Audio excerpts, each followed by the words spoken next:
Hi guys, welcome back to our video again. Today we got to test ride the Hypermotard 950. This is the RVE version. So what's so different about RVE is basically more blinks, and also the paint scheme is different. You get this Hypermotard decal, and then you also get a red seat instead of the black one. The other thing that is equipped on the RVE is also the quick shifter, which you can shift all the way up from 1 to 6, 6 to 1.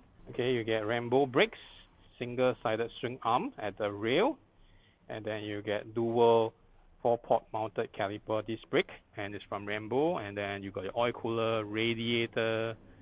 Okay, so let us hop on to this Hypermotard.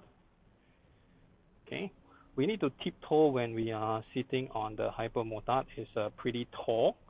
Okay, basically it's a motard kind of height, and it's key operated. So let us turn on. Okay, it runs a color TFT, and then it has this auto ambient black or white background, depends on your location. So you have your standard fuel consumption stuff. Okay, and then you get your gear indicator, your ref. How do I switch the ride mode? So I go to settings menu, and then I get ride mode. There's 3 ride modes: sports, tour, and also urban. So sports, I think, is full power. This is full power, less torque. This is less power, less torque. Okay, let's try touring first. So one interesting part about the bike is that it has a LED daytime running light, but however the main light is still running on halogen. So as you can see here, it's still running on yellow beam halogen. So that's the weird part, why they don't want to upgrade everything to a LED. So something that is puzzling. Okay, so but the good thing is you can turn on or off your headlight, okay, which is good. And the suspensions are all adjustable. The fork, you can adjust your preload and also your rebound. And the rear shock, you can adjust the preload and also the rebound. So let us hop onto it and give it a ride. Okay, one thing that I don't like is where the foot peg is. So constantly you will hit your calf when you're resting. Okay, it's a bit tall, so we gotta push it out. And before we can hop on, the mirrors and everything are very sporty. Okay, let's start the bike. Okay, I really like the sound. The sound is much stronger, much of a Ducati sound as compared to the scrambler that we tested the other day. So if you have ridden on any form of motard, you basically are familiar with the riding ergonomics. Pretty upright. So let's try to do a roundabout.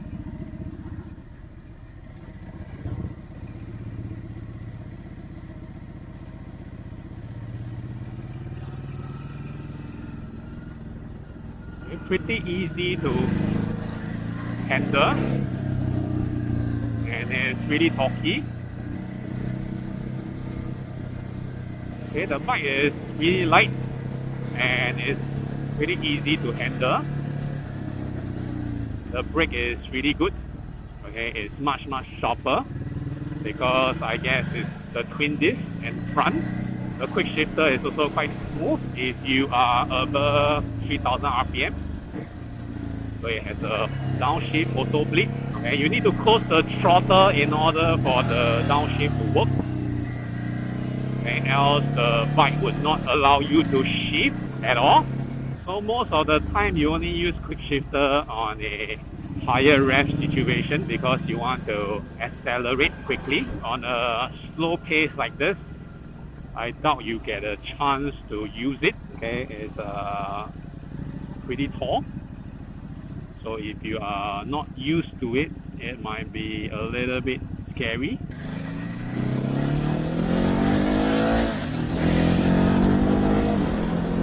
So it's really twist and go. This is really a hooligan bike.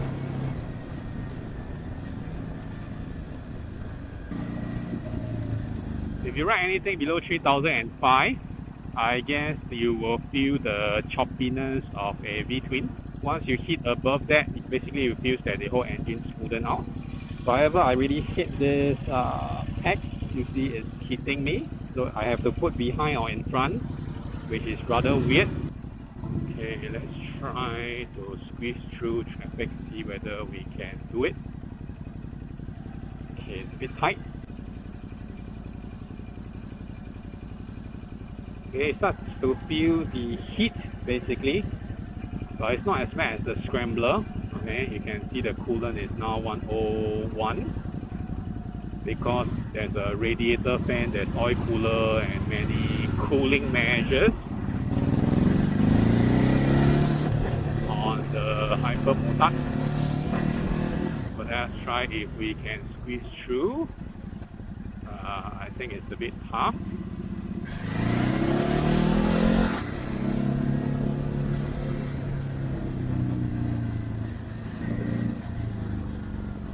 Okay, the seat is a little bit harder as compared to the scrambler, so I don't think it will be a really good machine for long distance riding.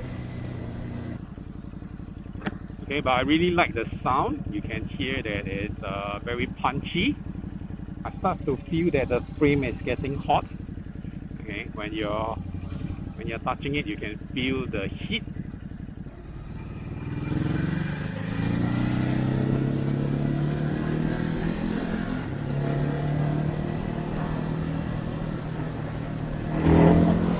Whoa! I guess you really can do power wheelie with this. Okay, let's try another mode. Okay, it doesn't allow me to go setting, so I can't really change the ride mode while I'm on the go. It doesn't allow me to go into settings menu, so probably I need to stop at site. So is to press and hold enter to change the ride mode. Okay, you can clearly feel that the urban mode has some power cut to the throttle response, so it's not as torquey as before, but it's still very powerful for daily ride. And I guess you get better fuel consumption on urban mode. I can see that it's hovering around the 20 range when you are even slow moving.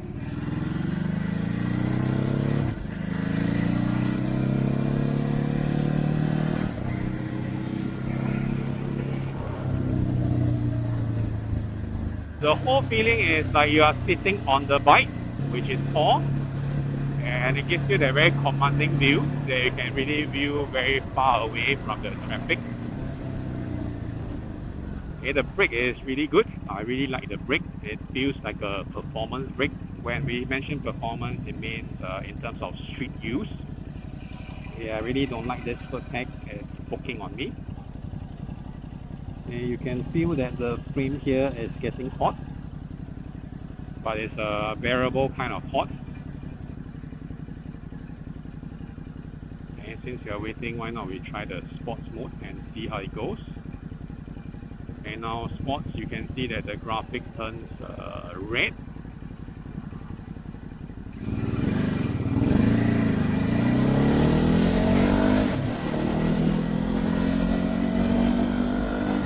You can feel that the pull is slightly stronger compared to the touring, and also the engine brake is also slightly stronger and compact. The whole machine becomes very raw and very sensitive to your throttle whenever you open or close it. So this is the true hooligan.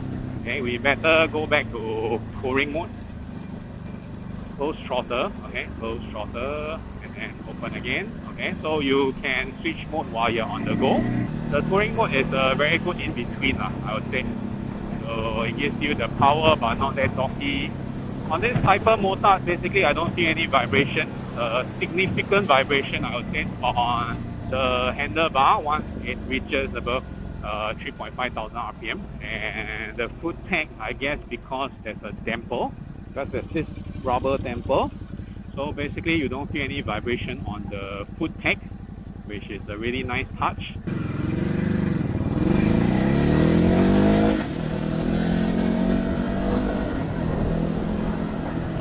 So we try to ride it slightly slower on a slower pace and see how it does or how it performs.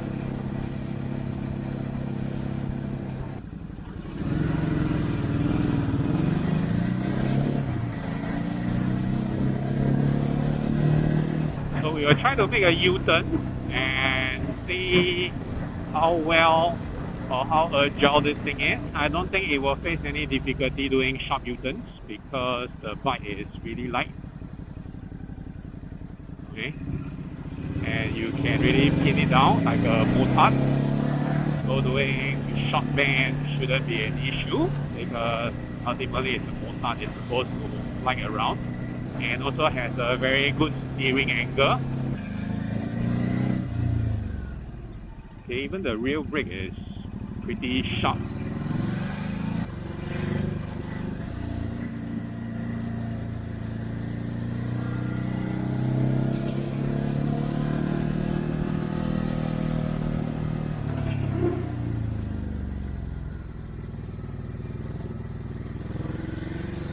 Okay, very agile.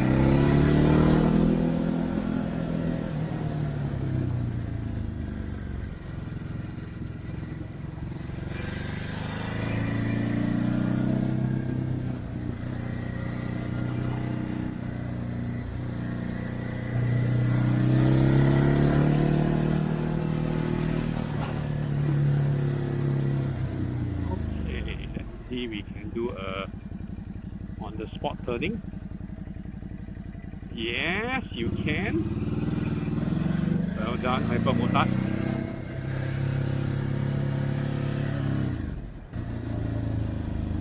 So the suspension is on the steeper side. Basically, you can feel all the bumps. So it's more sort of like a street performance oriented kind of a machine or setup. If you compare it with the Scrambler, basically the Scrambler is more lazy, more comfortable, more cruising kind of a machine.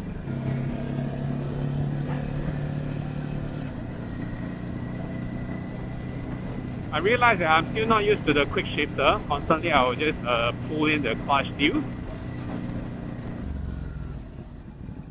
See, we can squeeze through the traffic here.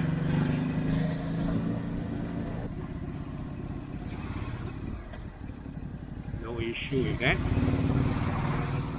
I need to keep left because we are heading to the highway.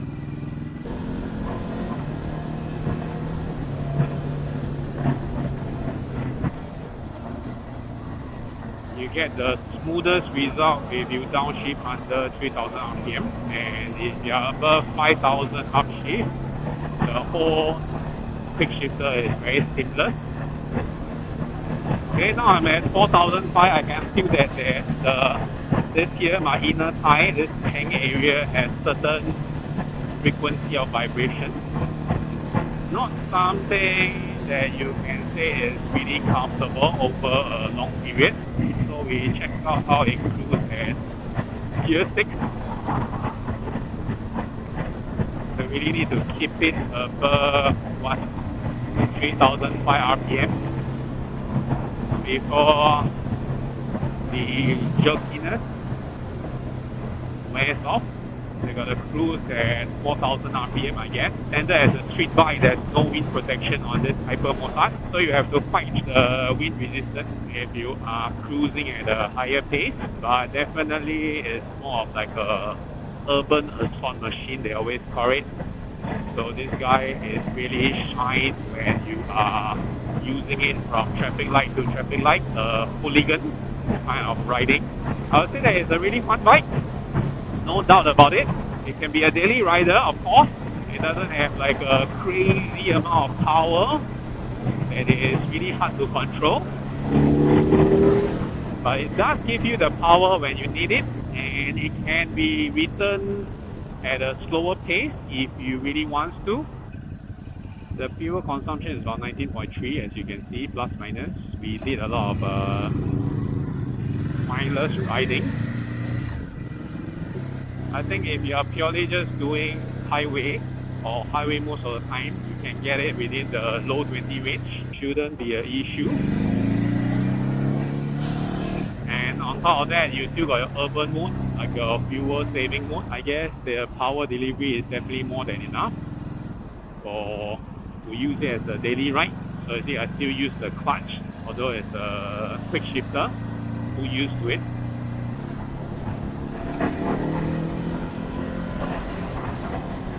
So you can see through traffic, no issue.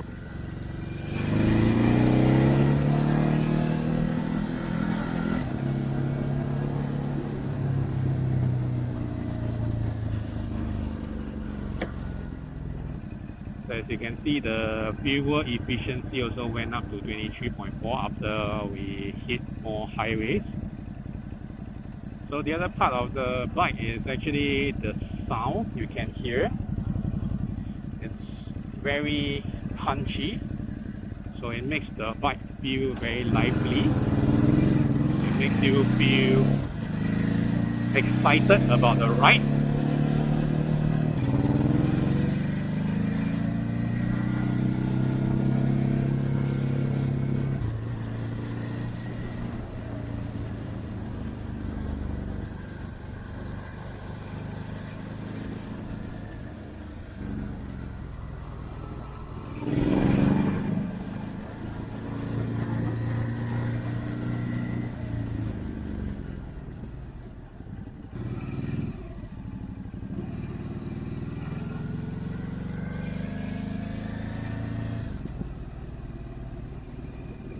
Okay, when you ride it too slow, it tends to be a little bit choppy. When you close the throttle, you can feel that jerk.